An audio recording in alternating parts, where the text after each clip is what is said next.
엄마, 미쳤어? 어떻게 아빠 말고 다른 남자랑 그럴 수 있어? 지윤아, 이렇게 하지 않으면 나는 도저히 숨을 쉴 수가 없어. 아빠에게 비밀로 해줘.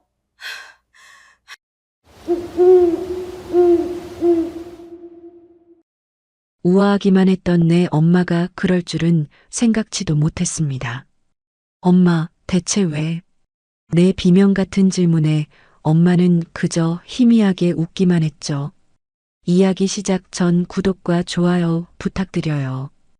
어디에서 듣고 계신지 적어주시면 그쪽을 향해 복 받으시길 기도드리겠습니다. 사연 시작합니다. 제 이름은 지훈입니다.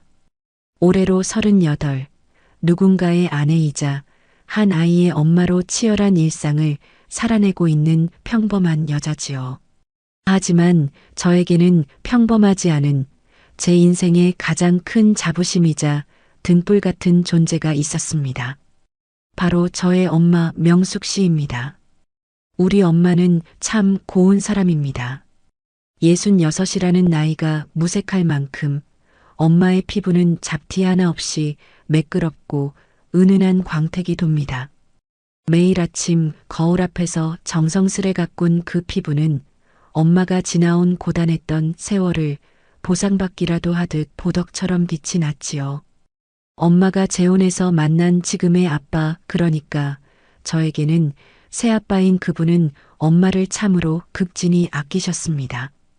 덕분에 엄마는 낡은 앞치마를 벗어던지고 이제는 우아한 실크 스카프와 세련된 단발머리가 너무나 잘 어울리는 사모님이 되셨습니다. 저는 엄마의 그런 변화가 눈물겹게 좋았습니다.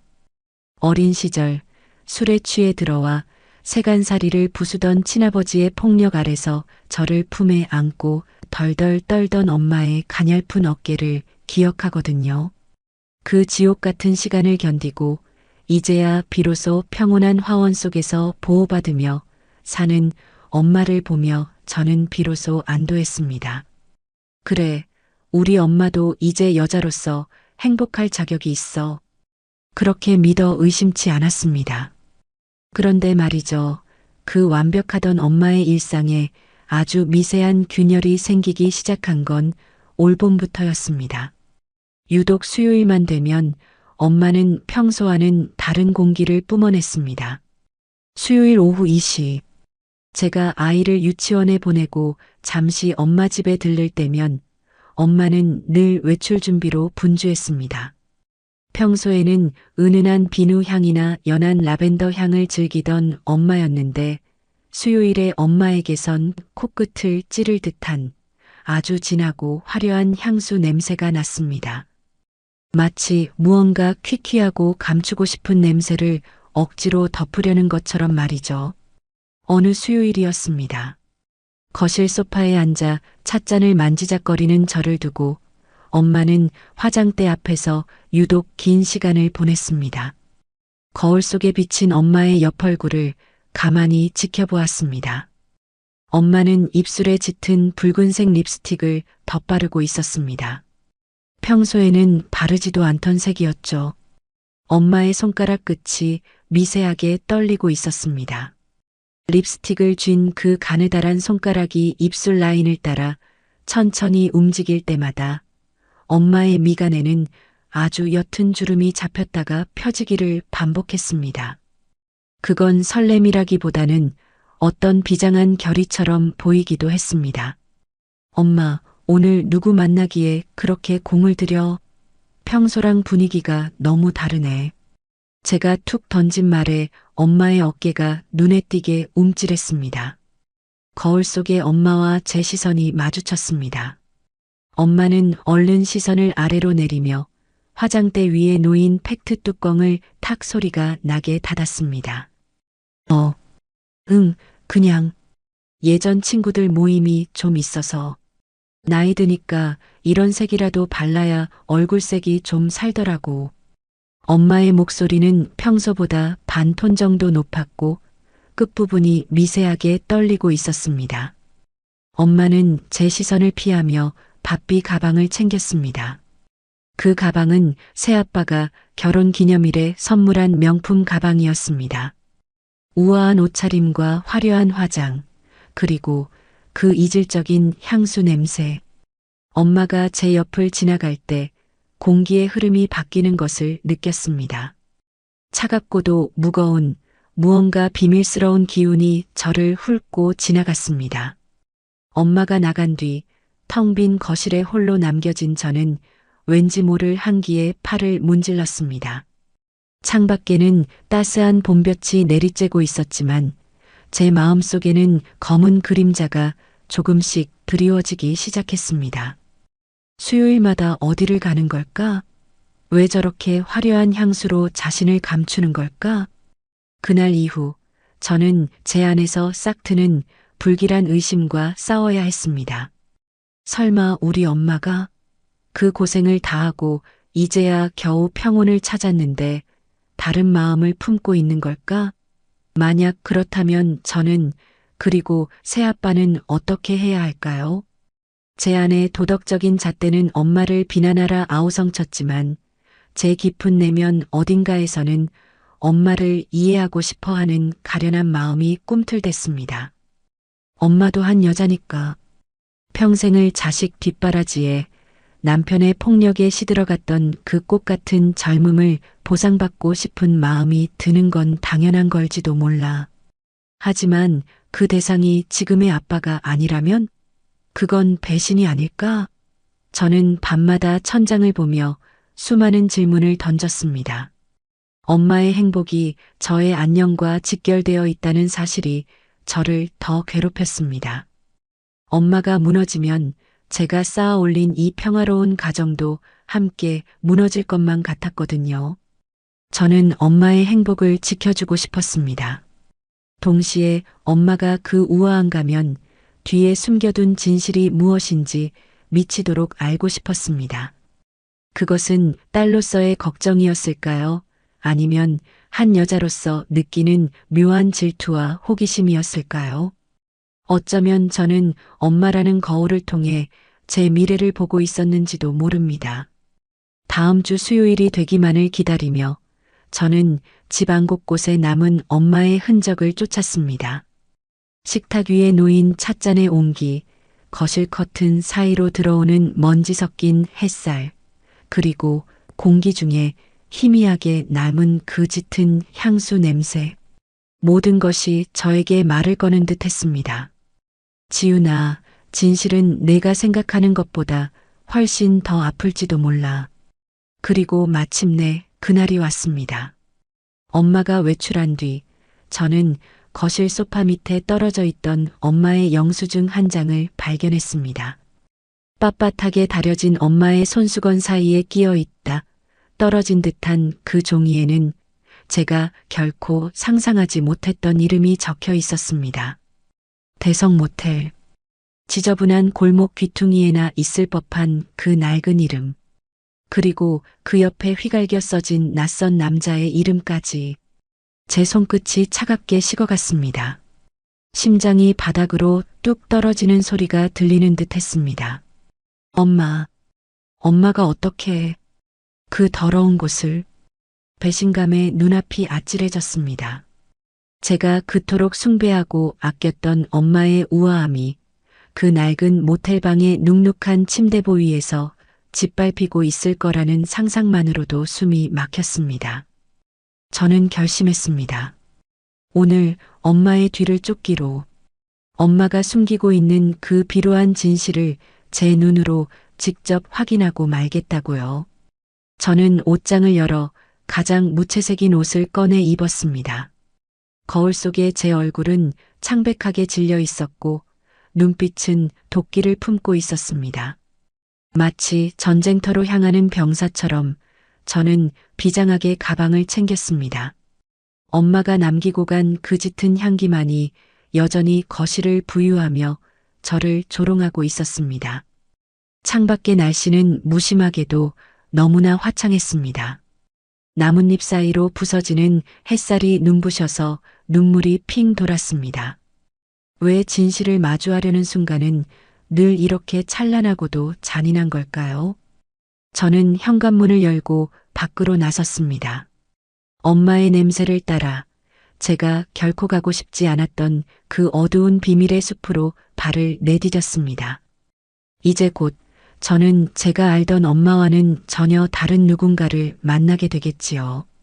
제 심장은 미친 듯이 뛰기 시작했고 손바닥에는 축축한 땀이 배어 나왔습니다.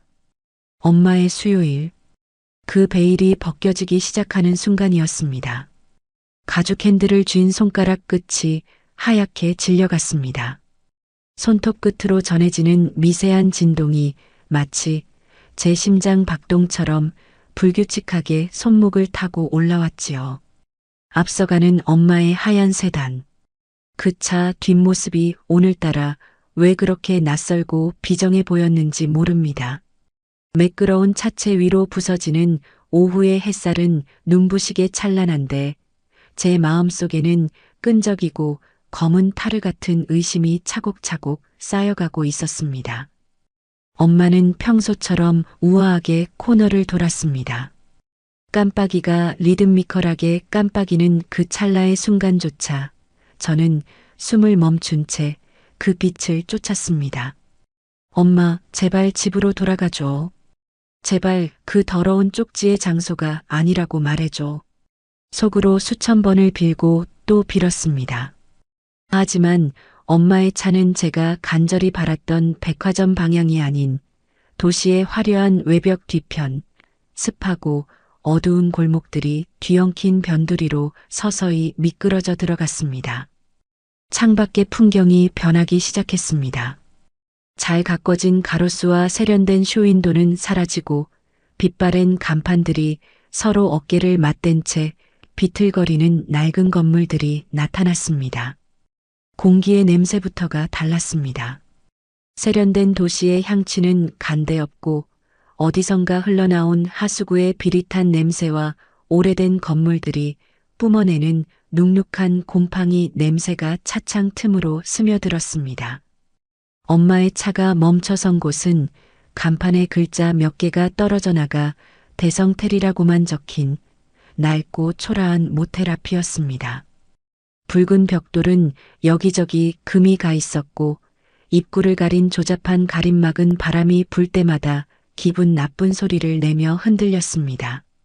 저는 길 건너편 그림자가 짙게 들이운 골목 입구에 차를 세웠습니다. 심장이 목구멍까지 차올라 금방이라도 터져버릴 것 같았습니다. 입술을 너무 세게 깨물어 비릿한 피냄새가 입안에 퍼졌지만 통증조차 느껴지지 않았습니다. 오직 제 시선은 차 문을 열고 내리는 엄마의 뒷모습에 고정되어 있었습니다. 엄마는 차에서 내려 잠시 주위를 살폈습니다. 그 짧은 찰나 엄마의 목 근육이 미세하게 긴장하며 좌우로 움직이는 것을 보았습니다. 그리고는 이내 단호한 걸음걸이로 그 지저분한 입구를 향해 걸어갔습니다. 엄마가 입은 베이지색 캐시미어 코트가 그 낡은 공간과 너무나 이질적이어서 마치 고귀한 백조가 오물 더미 속으로 발을 들이는 것 같은 착각마저 들었습니다. 엄마의 구두 굽소리가 멀리서도 들리는 듯 했습니다. 또각, 또각. 그 소리는 제 가슴에 박히는 못소리 같았습니다. 엄마는 너무나 익숙한 듯 모텔 카운터를 지나치지도 않고 곧장 계단으로 향했습니다. 누군가를 기다리는 기색도 주저하는 기색도 없었습니다. 그것이 저를 더 절망케 했습니다. 처음이 아니라는 증거니까요.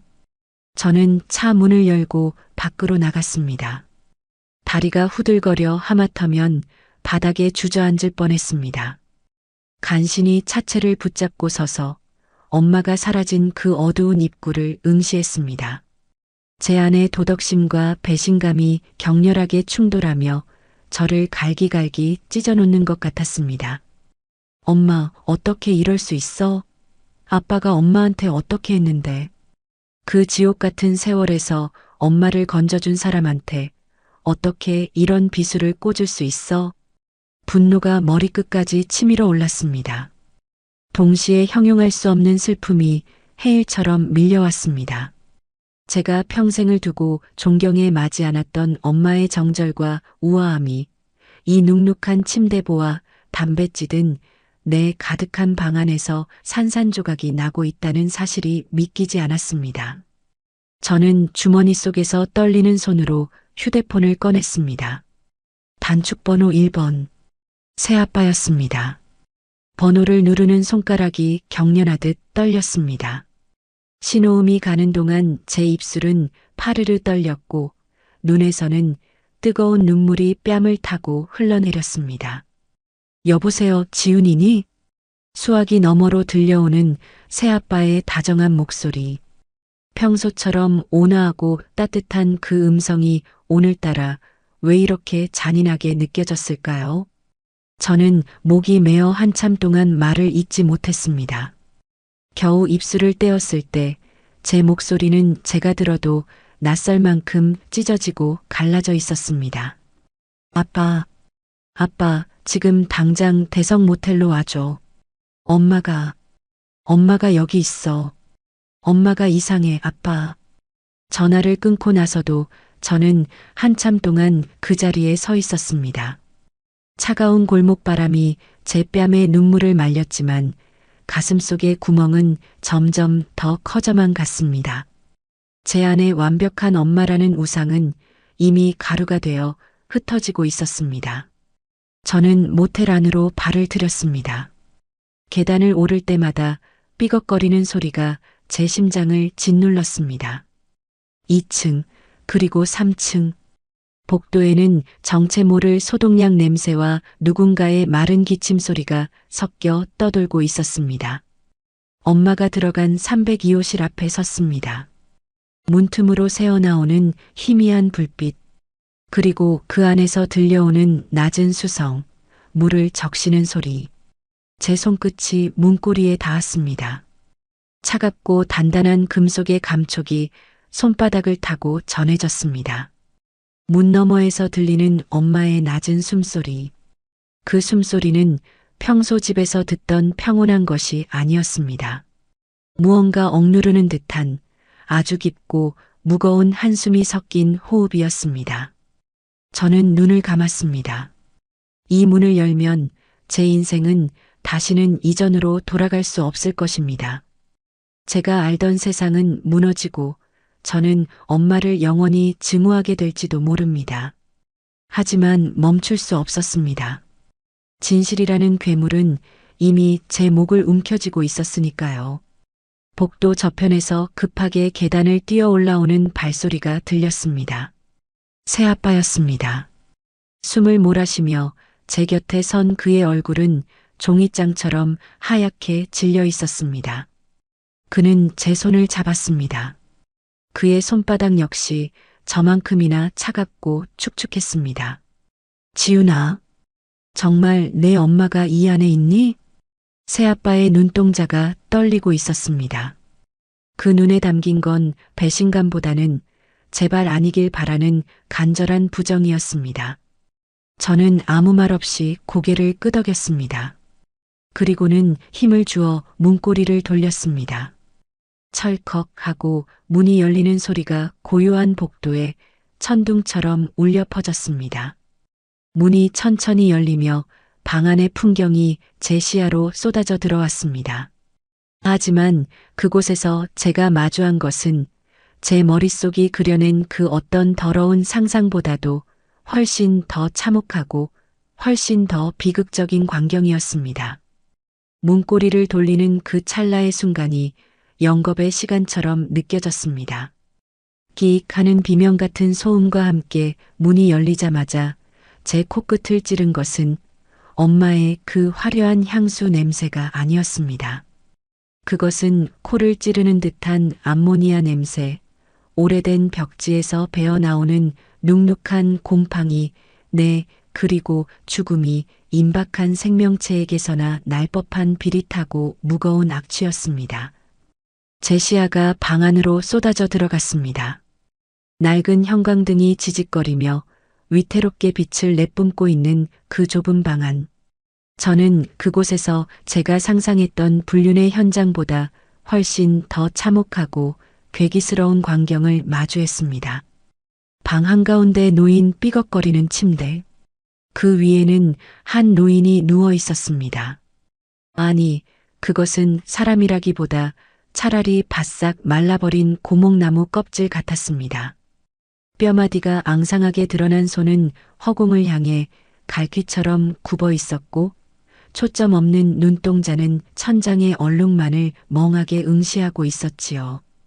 입술은 가뭄이 든 논바닥처럼 갈라져 있었고 그 사이로 새어나오는 거친 숨소리는 마치 쇠사슬을 바닥에 끄는 듯한 소리를 내고 있었습니다.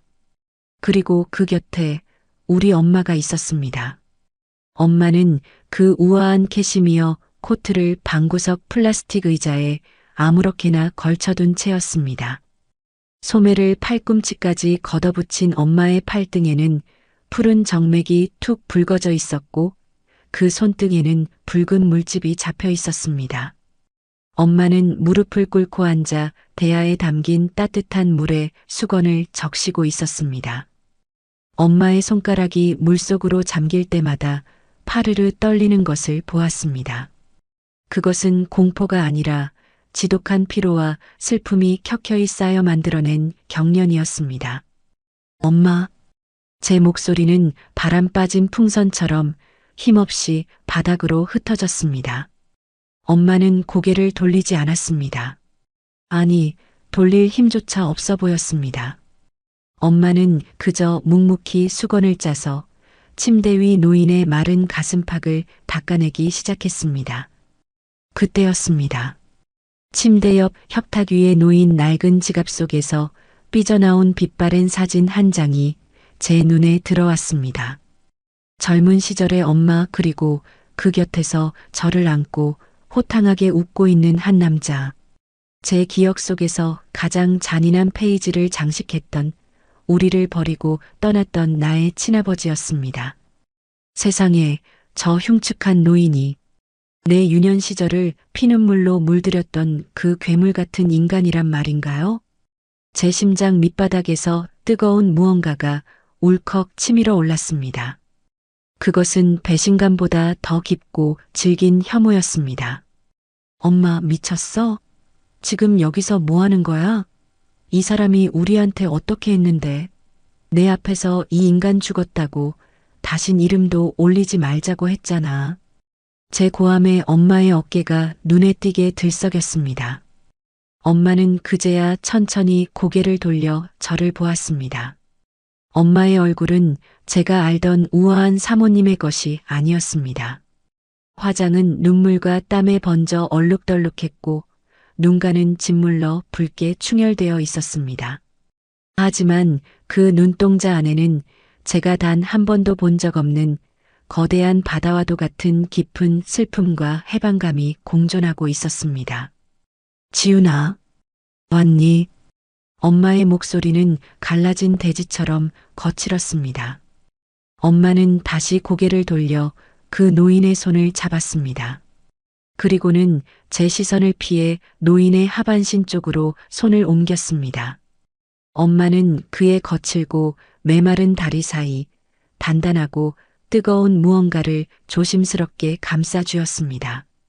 그것은 병마로 인해 딱딱하게 굳어버린 그리고 마지막 생의 열기를 토해내고 있는 그의 마른 허벅지 근육이었습니다.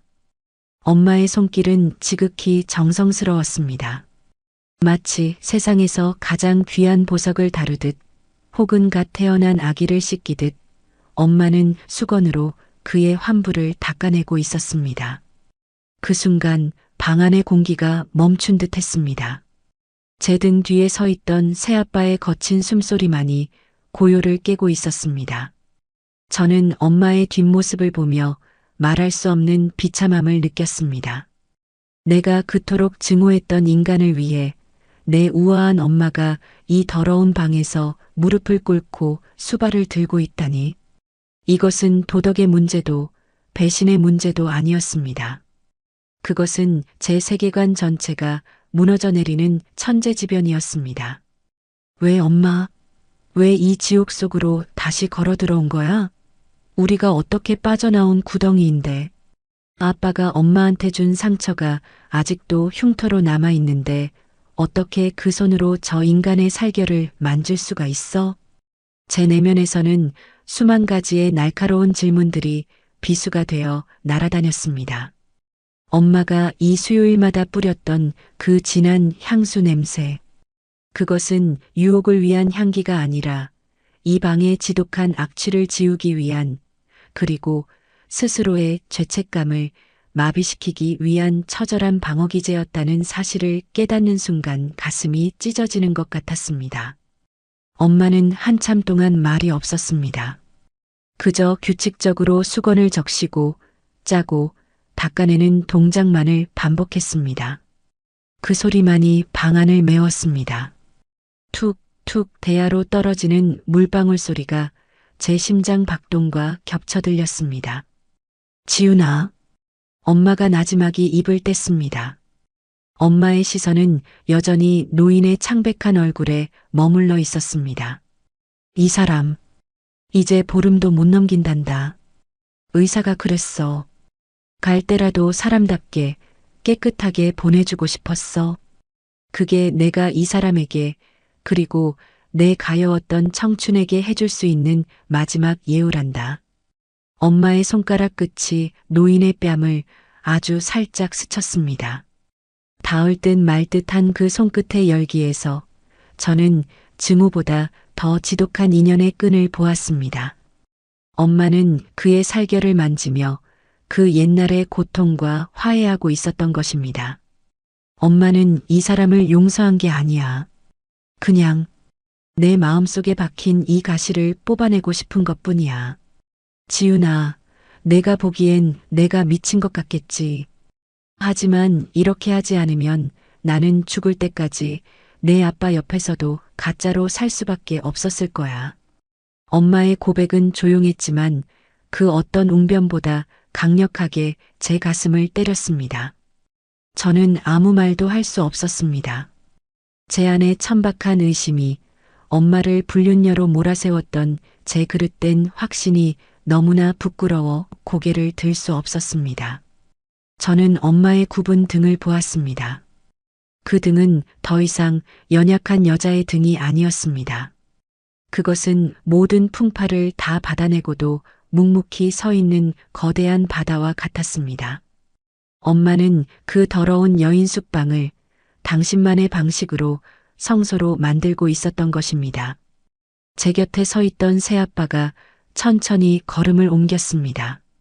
그는 엄마의 어깨에 손을 얹었습니다. 그 손길에는 분노도 원망도 없었습니다. 오직 깊은 연민과 이해만이 가득했습니다. 여보, 고생 많았소.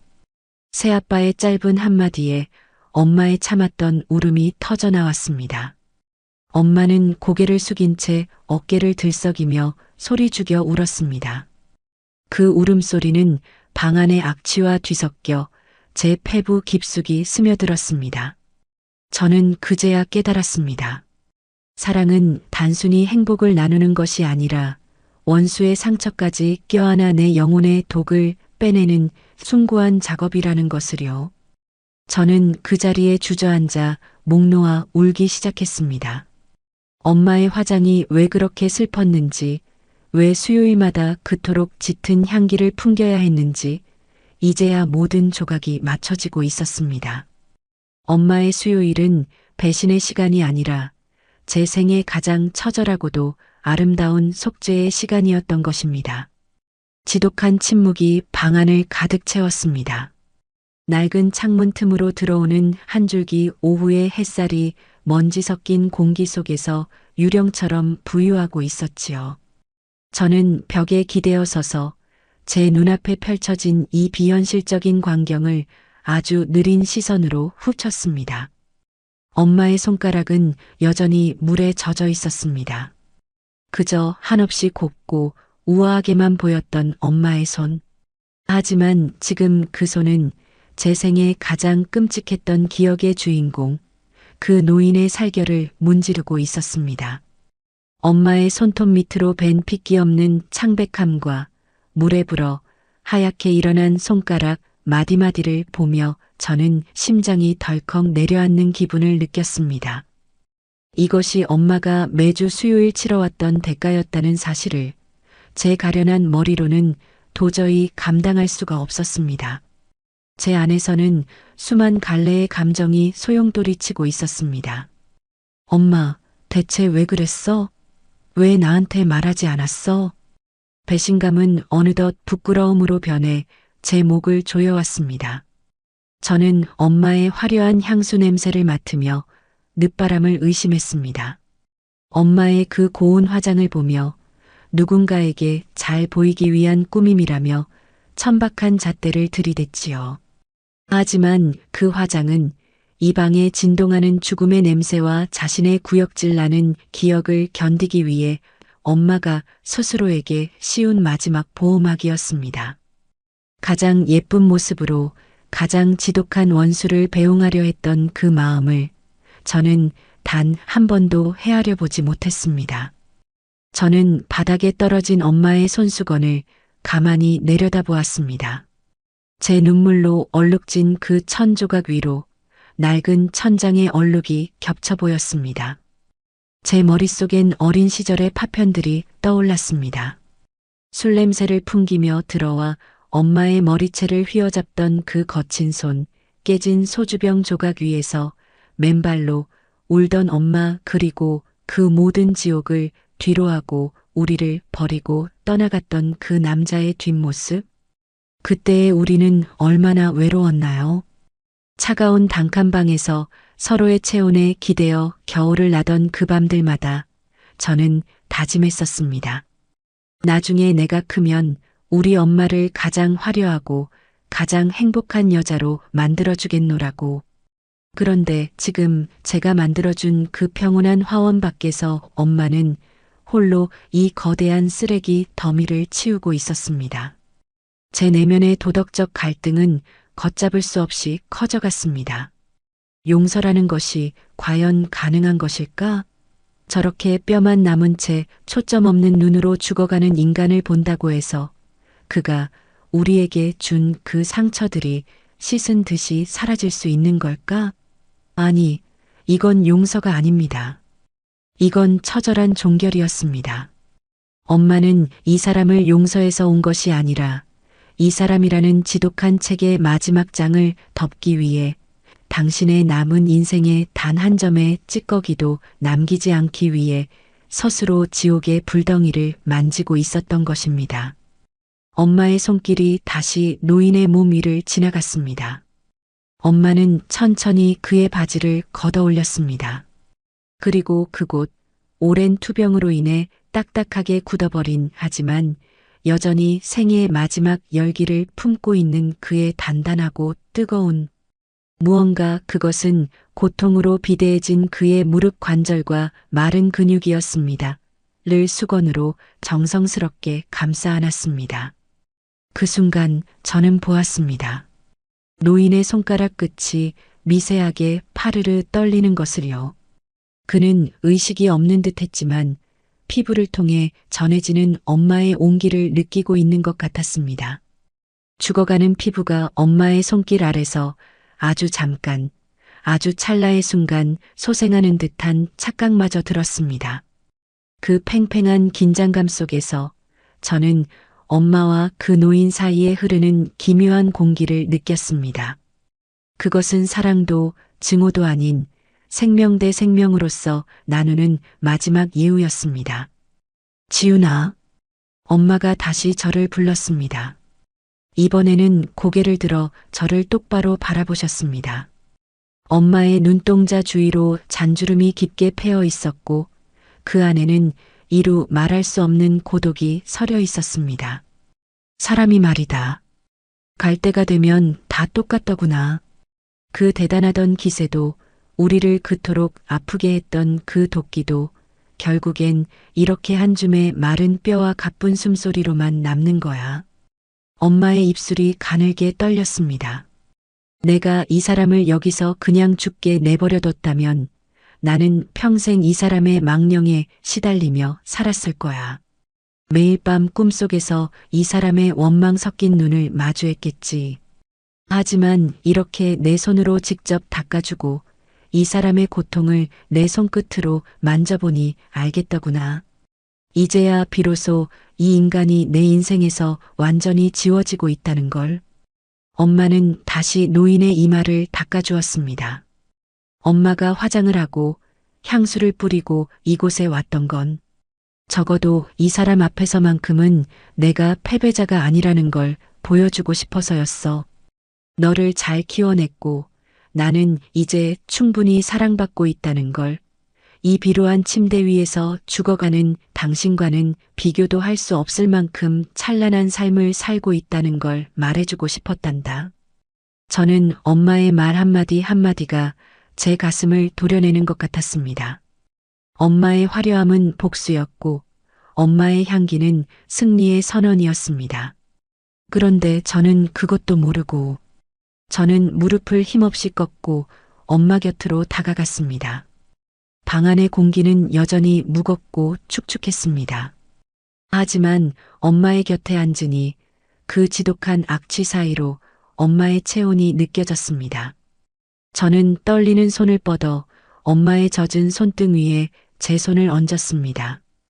엄마의 손은 얼음장처럼 차가웠지만 그 손목을 타고 흐르는 맥박은 그 어느 때보다 강렬하고 뜨겁게 뛰고 있었습니다. 엄마, 미안해. 내가 정말 미안해. 제 목소리가 울음 섞인 비명처럼 터져 나왔습니다.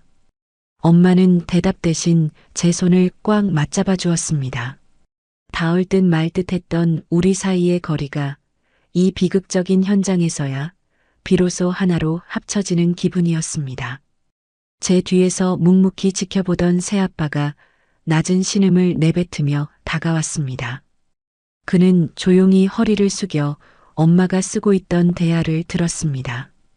여보, 물이 식었소? 내가 새물을 떠올 테니 잠시 쉬어요. 새아빠의 눈에도 눈물이 맺혀 있었습니다. 그는 모든 것을 알고 있었고 그 모든 것을 받아들이고 있었습니다. 엄마가 과거의 유령과 싸워 이길 수 있도록 그는 자신의 질투조차 억누른 채 뒤에서 묵묵히 응원하고 있었던 것입니다. 새아빠가 나간 뒤 문이 닫히는 소리가 고요하게 울렸습니다. 저는 이제 엄마와 함께 그 노인의 침대 곁을 지킵니다. 창밖의 하늘은 어느덧 붉게 물들어가고 있었습니다. 지는 노을이 이 낡은 방 안으로 쏟아져 들어와 죽어가는 노인과 그를 지키는 우리 모녀의 그림자를 길게 늘어뜨렸습니다. 공포는 사라지고 오직 엄숙한 생의 마감만이 남았습니다. 저는 엄마의 손을 잡고 처음으로 그 노인의 얼굴을 가만히 응시했습니다. 더 이상 무섭지 않았습니다. 엄마가 닦아낸 그의 얼굴은 그저 삶의 무게에 짓눌려 길을 잃었던 가련한 한 인간의 모습일 뿐이었습니다. 엄마는 다시 수건을 들었습니다. 그리고 마치 의식을 치르듯 경건한 몸짓으로 그의 손가락 마디마디를 닦아내기 시작했습니다. 그 광경은 너무나 슬프고도 우아해서 저는 눈을 감고 그 순간의 공기와 흐름을 가슴속에 깊이 새겼습니다. 이것이 바로 한 여자가 자신의 삶을 완성해가는 세상에서 가장 고귀하고도 처절한 대가임을 저는 이제야 비로소 온몸으로 느끼고 있었습니다. 새아빠가 가져온 새 물의 온기가 방 안의 눅눅한 공기를 잠시나마 밀어냈습니다. 대야에서 솟아오르는 가느다란 수증기가 낡은 형광등 불빛을 받아 부서지는 것을 저는 넋을 잃고 바라보았습니다. 마치 엄마의 오랜 한숨이 구름이 되어 피어오르는 것만 같았지요. 새아빠는 조용히 무릎을 굽히고 앉아 엄마가 쥐고 있던 젖은 수건을 건네받았습니다. 그의 손은 크고 투박했습니다.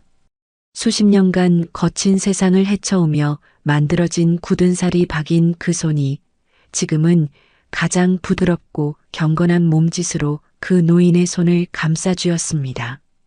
엄마의 전 남편 그리고 자신의 아내를 지옥으로 몰아넣었던 그 남자의 손을 말입니다. 그 순간 저는 제 숨소리조차 소음처럼 느껴져 가슴을 눌러야 했습니다. 새아빠의 손가락 끝이 노인의 마른 손마디를 따라 천천히 움직였습니다. 그것은 질투나 원망이 거세된 오직 인간으로서의 깊은 연민만이 남은 몸짓이었습니다. 새아빠는 아무 말도 하지 않았지만 그 무거운 침묵 속에서 저는 그가 이미 오래전부터 이 순간을 준비해 왔음을 깨달았습니다. 제 안의 도덕적 갈등은 이제 다른 방향으로 저를 흔들었습니다. 나는 과연 저럴 수 있을까?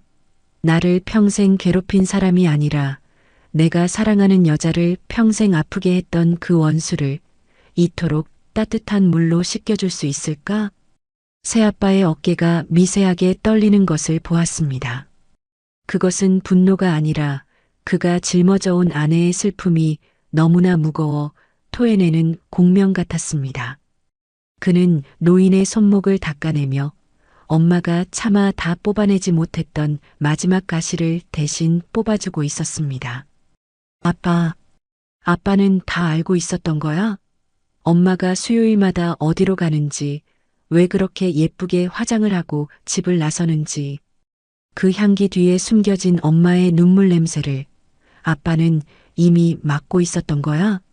제 가슴 속으로 뜨거운 눈물이 강물처럼 흘러내렸습니다. 저는 그동안 제가 보아온 엄마와 새아빠의 평온한 일상이 결코 우연이 아니었음을 깨달았습니다. 새아빠는 엄마의 상처를 덮어주는 지붕이 아니라 그 상처가 덧나지 않도록 기꺼이 자신의 살을 떼어 약을 발라주는 사람이었습니다. 한참 동안의 침묵 끝에 새아빠가 입을 열었습니다. 그의 목소리는 낮고 깊었으며 방 안의 정적을 깨뜨리지 않을 만큼 부드러웠습니다. 지훈아, 내 엄마 마음속에는 아주 오래된 방이 하나 있었단다. 아무리 화려한 옷을 입고 맛있는 음식을 먹어도 그 방 안에는 늘 찬 바람이 불고 있었지. 나는 그 방의 문을 열어줄 열쇠를 찾고 싶었어. 새아빠는 노인의 마른 가슴 위로 마른 수건을 덮어주며 엄마를 돌아보았습니다. 엄마는 고개를 숙인 채 새아빠의 손등 위로 자신의 손을 겹쳐 올렸습니다. 두 사람의 손이 맞닿는 그 짧은 찰나 공기 중에는 묘한 긴장감과 함께 이루 말할 수 없는 우아한 유대감이 형성되었습니다. 그것은 남녀 간의 관능적인 끌림보다 훨씬 더 단단하고 뜨거운 생의 끝단에서 마주한 영혼의 결합이었습니다. 이제 그만 가자, 여보. 이 사람도 당신 마음 다 알았을 거야. 이제 보내주자고. 새아빠가 엄마의 손을 부드럽게 감싸주었습니다. 엄마는 그 손길에 몸을 맡긴 채 마지막으로 노인의 얼굴을 가만히 응시했습니다. 노인의 감긴 눈꺼풀이 미세하게 떨리는 듯 했지만 그는 이제 더 이상 이 세상의 사람이 아닌 듯 평온해 보였습니다. 우리는 그 낡은 모텔방을 나섰습니다. 계단을 내려올 때마다 들리던 그 삐걱거리는 소리가 이제는 무거운 짐을 내려놓는 해방의 소리처럼 들렸습니다. 밖으로 나오자 도시의 소음이 파도처럼 밀려왔습니다. 차가운 저녁 공기가 뺨을 스쳤지만 제 마음속엔 이름 모를 온기가 차오르고 있었습니다. 차 안은 고요했습니다. 운전대를 잡은 새아빠의 옆모습은 여느 때와 다름없이 단단하고 평온했습니다. 뒷좌석에 앉은 엄마는 창밖을 멍하니 바라보고 있었습니다. 엄마의 뺨을 타고 흐르는 눈물이 가로등 불빛에 반사되어 보석처럼 빛났습니다. 엄마의 몸에서는 여전히 그 짙은 향수 냄새가 났지만 이제 그 냄새는 더 이상 이질적이지 않았습니다. 그것은 한 여자가 자신의 아픈 과거를 배웅하기 위해 피운 숭고한 향이었습니다. 지훈아. 말없이 운전만 하던 새아빠가 백미러로 저를 보며 나지막이 불렀습니다. 내 엄마가 수요일마다 지옥으로 걸어 들어갈 때 내 마음이 어땠겠니? 처음엔 원망도 했고 무섭기도 했단다. 하지만 내 엄마가 밤마다 잠 못 들고 뒤척이는 걸 보면서 알게 됐어. 이 가시를 뽑아주지 않으면 우리는 진짜 가족이 될 수 없다는 걸. 새아빠의 손이 기어 노부 위에 놓인 엄마의 손을 찾아갔습니다. 두 사람의 손가락이 얽히는 순간 차 안의 공기가 밀도 있게 바뀌었습니다. 가까워지는 두 사람의 숨결 속에서 저는 비로소 진정한 의미의 귀환이 무엇인지 깨달았습니다. 그것은 원래 있던 자리로 돌아가는 것이 아니라 가장 아픈 곳을 통과해 새로운 삶으로 건너가는 것이었습니다. 당신, 정말 바보 같은 사람이야. 엄마가 울음 섞인 목소리로 속삭였습니다. 엄마는 새아빠의 손등 위로 자신의 얼굴을 묻었습니다. 그 단단하고 뜨거운 무언가, 그것은 새아빠가 평생 일구어온 정직한 삶의 마디이자 엄마의 모든 것을 품어준 그의 거대한 사랑의 증거였습니다. 를 느끼며 엄마는 아이처럼 어깨를 들썩이며 울었습니다. 저는 그 뒷모습을 보며 창문에 머리를 기댔습니다. 가족이란 건 뭘까? 단순히 피를 나눈 사람들일까? 아니면 서로의 흉터를 가장 먼저 알아봐주는 사람들일까? 제 내면의 목소리가 귓가에 맴돌았습니다. 저는 그동안 엄마를 제 기준에 맞춰 완벽한 사모님으로만 박제해 두려 했습니다. 엄마의 고통을 마주하기보다 제 평온이 깨질까봐 전전긍긍했던 제 자신이 너무나 작게 느껴졌습니다.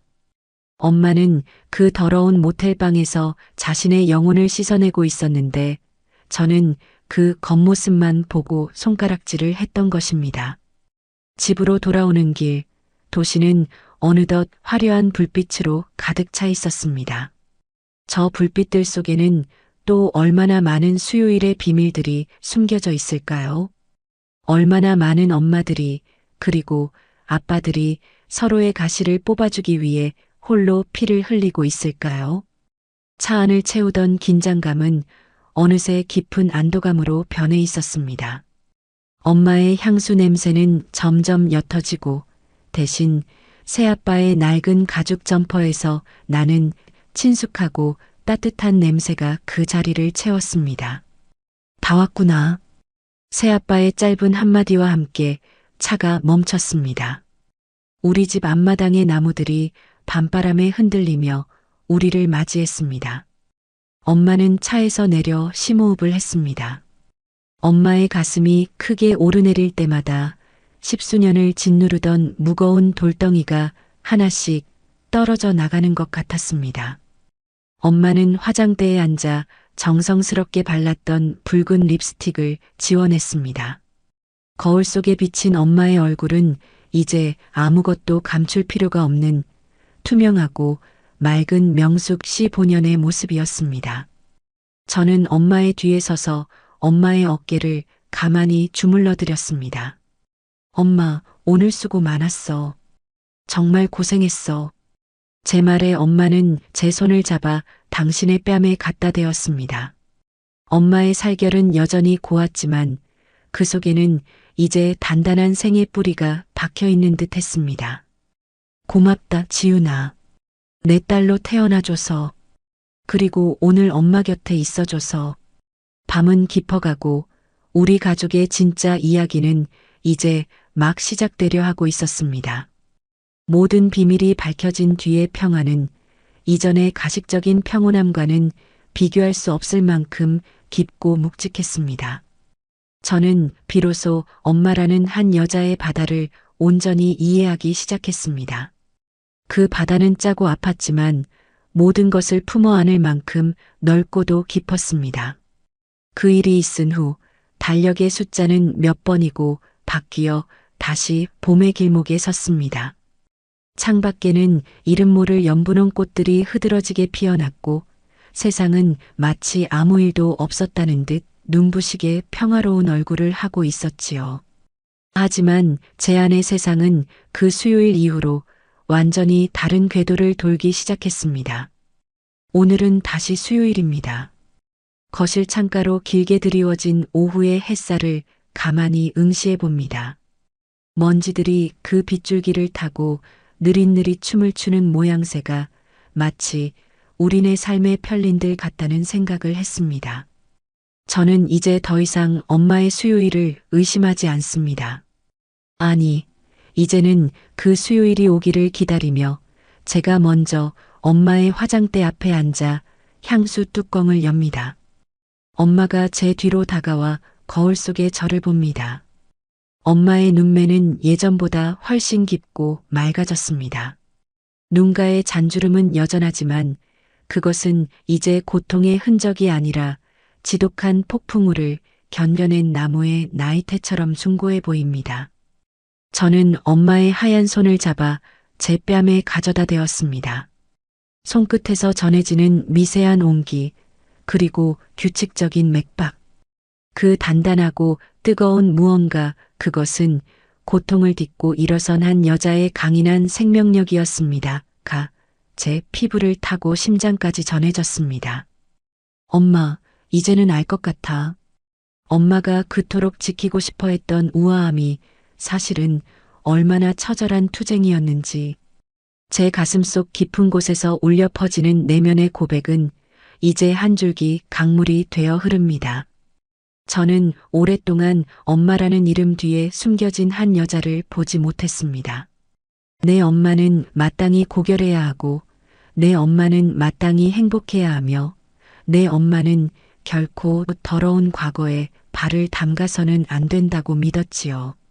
그것은 사랑이라는 이름으로 포장된 제 이기심이었음을 저는 그 낡은 모텔방의 차가운 바닥에서 깨달았습니다. 한 여자가 일생을 살아가며 짊어져야 할 짐은 얼마나 무거울까요?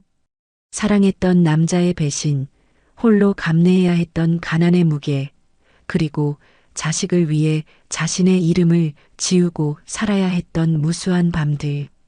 엄마는 그 모든 어둠을 혼자서 삼켜내고 있었습니다. 그리고 생의 황혼에서 만난 마지막 숙제, 자신을 파괴했던 원수를 용서하는 것이 아니라 그 비참한 최후를 지켜봄으로써 스스로를 해방시키는 그 어려운 길을 택했습니다. 그것은 단순히 어머니라는 이름의 희생이 아니었습니다. 그것은 명숙이라는 한 여자가 자신의 삶을 완결짓기 위해 내디딘 가장 위대한 발걸음이었습니다. 저는 이제 엄마의 그 짙은 향수 냄새를 맡을 때마다 눈시울이 뜨거워집니다. 그것은 악취를 가리기 위한 향기가 아니라 자신의 상처에서 피어난 가장 고귀한 꽃향기였음을 이제는 알기 때문입니다. 지훈아, 준비 다 됐니? 엄마의 나지막한 목소리에 저는 상념에서 깨어납니다. 엄마는 오늘 유독 화사한 실크 스카프를 둘렀습니다. 그 스카프가 엄마의 가느다란 목선을 따라 부드럽게 흘러내리는 것을 보며 저는 엄마가 가진 그 우아함의 정체를 비로소 정의할 수 있었습니다. 그것은 고통을 모르는 순진함이 아니라 고통을 정면으로 마주하고 이겨낸 자만이 가질 수 있는 품격이었습니다. 응, 엄마. 오늘은 날씨가 참 좋다. 아빠도 좋아하시겠어. 거실 한편에서 묵묵히 신발끈을 묶던 새아빠가 고개를 들어 우리를 향해 인자하게 웃어 보입니다. 그의 눈빛에는 여전히 엄마를 향한 깊은 신뢰와 존경이 담겨 있습니다. 그는 엄마의 과거를 지워주려 하지 않았습니다. 대신 그 과거의 잔해를 함께 치워주고 엄마가 스스로 일어설 수 있을 때까지 묵묵히 그 곁을 지키는 든든한 바위가 되어 주었습니다. 우리는 이제 함께 차에 오릅니다. 수요일의 공기는 예전처럼 무겁지도 습하지도 않습니다. 차창 밖으로 스쳐 지나가는 풍경들이 오늘따라 유독 선명하게 다가옵니다. 낡은 건물에 담벼락에 핀 작은 풀꽃조차 제 생의 무게를 견디며 빛나고 있는 것 같아 가슴이 뭉클해집니다. 지훈아, 가끔은 말이다. 사람의 마음이 바다 같다는 생각을 해. 운전대를 잡은 엄마가 백미러로 저를 보며 말했습니다. 엄마의 눈동자 속에 비친 오후의 햇살이 파도처럼 일렁입니다. 아무리 더러운 오물이 흘러들어와도 바다는 그걸 다 받아안고 스스로를 정화해내지. 처음에는 짜고 아파도 결국에는 그 깊고 넓은 품으로 모든 걸 녹여버리는 거야. 나도 내 마음이 그런 바다이길 바랐단다. 엄마의 말은 제 귓가에 머물지 않고 가슴속 깊은 곳까지 스며들었습니다. 저 또한 누군가의 엄마이자 아내로 살아가며 제 마음속에 얼마나 많은 찌꺼기를 쌓아두고 살았는지 돌아보게 되었습니다. 누군가를 미워하고 내 잣대로 판단하며 완벽하지 못한 내 삶을 원망했던 시간들. 하지만 이제는 저도 엄마처럼 되고 싶습니다. 상처를 외면하는 것이 아니라 그 상처를 닦아주고 보듬어주며 비로소 나 자신을 완성해가는 그런 큰 바다 같은 여자 말입니다. 우리가 도착한 곳은 이제 그 낡은 모텔이 아닙니다. 친아버지는 그 일이 있은 지 얼마 지나지 않아 조용히 눈을 감으셨고 우리는 그의 유해를 양지바른 산자락에 모셨습니다. 엄마는 그가 떠나는 마지막 순간까지 그의 곁에서 마른 손을 잡아주었습니다. 죽어가는 피부에 닿았던 엄마의 온기는 아마도 그가 평생 처음 느껴본 진정한 사랑의 온기였을지도 모릅니다. 꽃다발을 내려놓는 엄마의 손가락 끝이 파르르 떨리는 것을 보았습니다. 하지만 그 떨림은 더 이상 고통이나 두려움이 아니었습니다. 그것은 오랜 긴장의 끝에 찾아온 안도감, 그리고 한 생명을 온전히 보내주었다는 성취의 떨림이었습니다. 저는 엄마의 곁에 서서 함께 기도했습니다. 이제는 그분도 그리고 그분을 미워하며 평생을 보낸 우리 엄마의 마음속 어린 명숙이도 모두 평온하기를.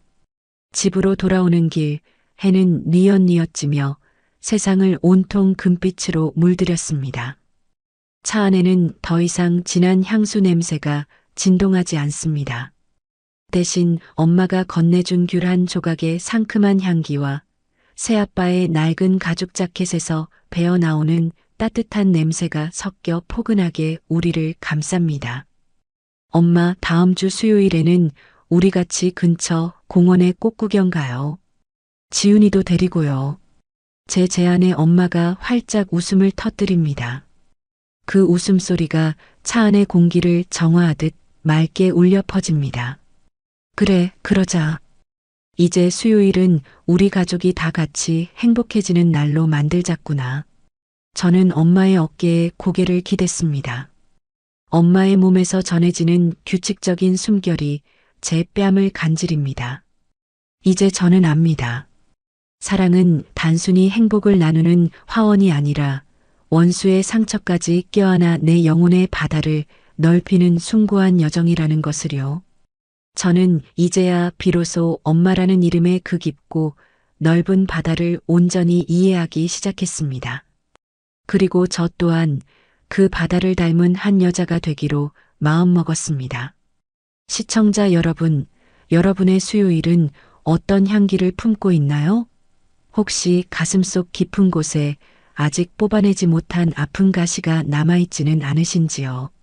처음에는 그 가시를 건드리는 것조차 두렵고 아프겠지만 용기를 내어 그 상처를 마주해 보시길 바랍니다. 따뜻한 물로 그 고통을 씻겨주고 진심 어린 향기로 그 아픔을 배웅할 때 여러분의 삶에도 비로소 진정한 소생의 봄이 찾아올 것입니다. 오늘 준비한 사연은 여기까지입니다. 긴 이야기 끝까지 함께 해주셔서 감사합니다. 여러분의 삶에도 엄마의 바다와 같은 평온함이 가득하시길 기도하겠습니다. 지금까지 하얀 부엉이였습니다. 편안한 밤 되세요.